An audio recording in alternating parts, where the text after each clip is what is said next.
IPL 2026 45তম match Sunrisers হায়দ্রাবাদকে 7 উইকেটে হারিয়েছে Kolkata night Riders. হায়দ্রাবাদের রাজীব গান্ধী ইন্টারন্যাশনাল স্টেডিয়ামে টসে দিতে প্রথমে ব্যাটিংয়ের সিদ্ধান্ত নেয় হায়দ্রাবাদ এবং প্রথমে ব্যাটিং করে 19 ওভারে 10 উইকেট হারিয়ে 165 রান সংগ্রহ করে। হায়দ্রাবাদের প্রথম উইকেটের পতন ঘটে দলীয় 42 রানের সময়। অভিষেক শর্মা ব্যক্তিগত 15 রান করে প্যাভিলিয়নে ফেরেন। অপর উদ্বোধনী ব্যাটসম্যান ডেভিড হেড ছিলেন এই ম্যাচের দুর্দান্ত ছন্দে। 28 বল মোকাবেলা করে 61 রান করেন। 3টি 6 9টি ছাড়া ছিল তার 61 রানের ইনিংসে 217.86 স্ট্রাইক রেটে ব্যাটিং করেন তিনি এই ম্যাচে। ওয়ান ডাউনে খেলতে নামা ঈশান কিষান এই ম্যাচের দুর্দান্ত ছন্দে ছিলেন। 29 বল মোকাবেলা করে 42 রান করেন। 2টো 6 4টি ছাড়া ছিল তার 42 রানের ইনিংসে। মারকুটে ব্যাটসম্যান হেনরি ক্লাসন এই ম্যাচে পুরোপুরি ব্যর্থ। 8 বল মোকাবেলা করে মাত্র 11 রান করে প্যাভিলিয়নে ফেরেন। অঙ্কিত বর্মা 8 বল মোকাবেলা করে 6 রানে প্যাভিলিয়নে ফেরেন। অরোরা 6 বল মোকাবেলা করে 2 রানে প্যাভিলিয়নে ফেরলে অনেকটা চাপে পড়ে সানরাইজার্স হায়দ্রাবাদ। অধিনায়ক প্যাট কামিন্স 8 বল মোকাবেলা করে 10 রান করেন এবং অতিরিক্ত থেকে আসে 5টি রান। হায়দ্রাবাদ 19 ওভারে 10 উইকেট হারিয়ে 165 রান সংগ্রহ করে। কলকাতা নাইট রাইডার্সের দুর্দান্ত বোলিংয়ে 165 রানে থেমে গেল হায়দ্রাবাদের ইনিংস। কলকাতার হয়ে এই ম্যাচে দুর্দান্ত বোলিং করেন সুনীল নারিন। 4 ওভার বোলিং করে 31 রান দিয়ে 2 উইকেট শিকার করেন।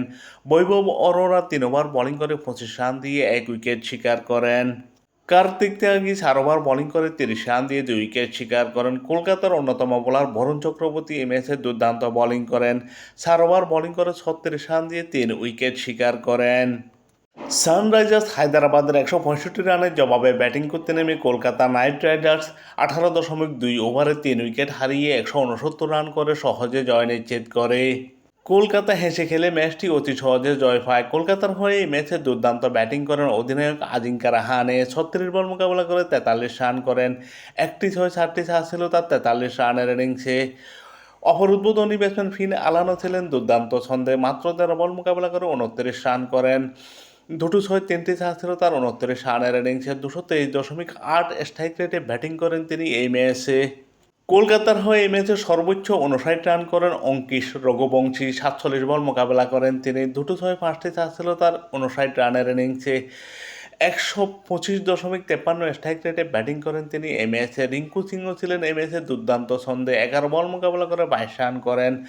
2টো 4 1টি 6 ছিল তার 22 রানের ইনিংসে। অভিজ্ঞ ক্যামেরন গ্রিনের ব্যাট থেকে আসে 3 রান। অতিরিক্ত থেকে আসে 13 রান। কলকাতা 18.2 ওভারে 3 উইকেট হারিয়ে 169 রান করে জয় নিশ্চিত করে।